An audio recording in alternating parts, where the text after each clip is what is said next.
good morning ভালনে সকলোৰে আশা কৰোঁ সকলো ভালে আছা আজি আমি ষষ্ঠ শ্ৰেণীৰ গণিত বিষয়ৰ দ্বিতীয়টি অধ্যায় সংখ্যাৰ বিভিন্ন প্ৰকাৰৰ দুটামান নতুন কনসেপ্ট আলোচনা কৰিম সংখ্যাৰ প্ৰথমতে মই কৈ লৈছোঁ আমি সংখ্যাৰ বিষয়ে জানিলোঁ সংখ্যাৰ গণনাৰ বিষয়ে জানিলোঁ এতিয়া সংখ্যাৰ বিভিন্ন প্ৰকাৰ জনাৰ আগতে আমি দুটা কনসেপ্ট উৎপাদক আৰু গুণিতকৰ বিষয়ে জানিব লাগিব প্ৰথমটি কনসেপ্ট হৈছে উৎপাদক এতিয়া চোৱা উৎপাদক কনসেপ্টটি জনাৰ আগতে ইয়াতে কিতাপখনত বহুতো উদাহৰণ দিয়া আছে তাৰ ভিতৰত মই এটি বুজাই দিছোঁ ইয়াতে এইটো এটা শাৰী আছে ইয়াতে শাৰীৰ সংখ্যা 1 ইয়াতে গুটি কিমান আছে 1 2 3 4 5 6 7 8 9 10 গতিকে 10 পূৰণ 1 10 ঠিক তেনেদৰে 10ক আমি কিহেৰে পূৰণ কৰিব পাৰোঁ 2 পূৰণ 5 1 পূৰণ 10 হয়নে এনেদৰে আমি পূৰণ কৰিব পাৰোঁ যে এই যে 1 2 5 10 এইবিলাক কি হয় 10ৰ ভাজক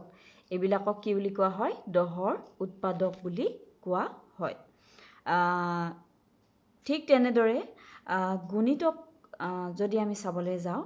10 টো 5 আৰু 2ৰ গুণিতক বুলি কোৱা হ'ব মানে আমি যিকোনো সংখ্যা কিবা এটা সংখ্যা আমি যদি তাৰ উৎপাদক উলিয়াব লাগে কি কৰিব লাগিব আমি হৰণ কৰি চাব লাগিব ঠিক তেনেদৰে গুণিতক উলিয়াব লাগিলে সংখ্যাটো কি পূৰণ হয় নে নহয় এতিয়া চোৱা মাল্টিপল আৰু গুণিতক মানে মাল্টিপল আৰু উৎপাদক ফ্যাক্টৰ এই যে আমি 10 টোক পাইছো 1 2 5 10 একেটাৰে পূৰণ কৰিব পাৰি একেটা 10ৰ উৎপাদক বুলি কোৱা হয় ঠিক তেনেদৰে আকৌ 10 টোক কি কোৱা হ'ব 5 আৰু 2 গুণিতক ঠিক তেনেদৰে 20ক যদি 5 4 গুণ 20 আমি জানো হয় না নহয় 4 আৰু 5 এই দুটা উৎপাদক 20ৰ কিন্তু 20 টো কি হয় 20ৰ উৎপাদক 4 আৰু 5 আৰু 20 হৈছে 4 আৰু 5ৰ গুণিতক ফ্যাক্টৰ এণ্ড মাল্টিপল উৎপাদক আৰু গুণিতক আশা কৰোঁ তোমালোকে বুজি পাইছা ইয়াতে 8ৰ গুণিতকবোৰ এই তালিকাখনৰ পৰা চাব দিছে প্ৰথম আমি জানোৱে 8 * 8 8 2 * 16 8 3 * 24 এনেদৰে আমি এই তালিকাখন পূৰ কৰিব লাগিব এতিয়া উৎপাদক কাক বোলে এতিয়া চোৱা এটা সংখ্যাৰ দ্বাৰা আন এটা সংখ্যাক ভাগ কৰিলে যদি একো ভাগশেষ নাথাকে তেন্তে প্ৰথমটোক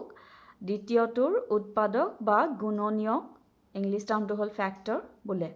ইয়াতে ধৰা হ'ল দুটা সংখ্যা 3 আৰু 24 আছে এটা সংখ্যাক এটাৰে প্ৰথমটোক ধৰা 3 ৰে 24ক আমি হৰণ কৰিলোঁ তেতিয়া 8 3 * 24 ভাগশেষ একো নাই শূন্য গতিকে ইয়াত 3ক প্ৰথমটোক দ্বিতীয়টোৰ 3ক 24ৰ উৎপাদক বা গুণনীয়ক বুলি কোৱা হয়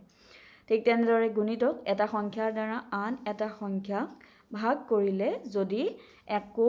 ভাগশেষ নাথাকে তেন্তে দ্বিতীয়টোক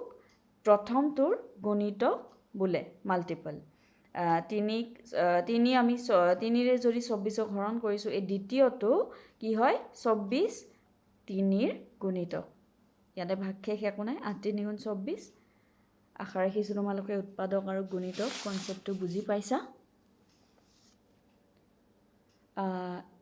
যেহেতু আমাৰ চেপ্টাৰটো সংখ্যাৰ বিভিন্ন প্ৰকাৰৰ বিষয়ে আজি আমি দুটা প্ৰকাৰৰ বিষয়ে আলোচনা কৰিম প্ৰথমটি হৈছে সংখ্যাৰ বিভিন্ন প্ৰকাৰ বুলি কওঁতে আমি প্ৰথমতেই জানিব লাগিব মৌলিক সংখ্যাৰ বিষয়ে মৌলিক সংখ্যা হৈছে এনে এটি সংখ্যা যিবোৰ সংখ্যাৰ উৎপাদক এক আৰু সংখ্যাটো নিজে তেনেবোৰ সংখ্যাক কি বুলি কোৱা হয় মৌলিক সংখ্যা বোলে যেনে 2 3 5 7 আদি দ্বিতীয়তে আছে আমাৰ যৌগিক সংখ্যা যৌগিক সংখ্যা কম্পোজিট নাম্বাৰছ আৰু মৌলিক সংখ্যাৰ ইংলিছ টাৰ্মটো হৈছে প্ৰাইম নাম্বাৰছ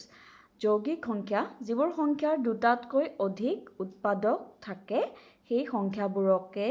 কি বুলি কোৱা হয় যৌগিক সংখ্যা বোলে যেনে 4 6 9 আদি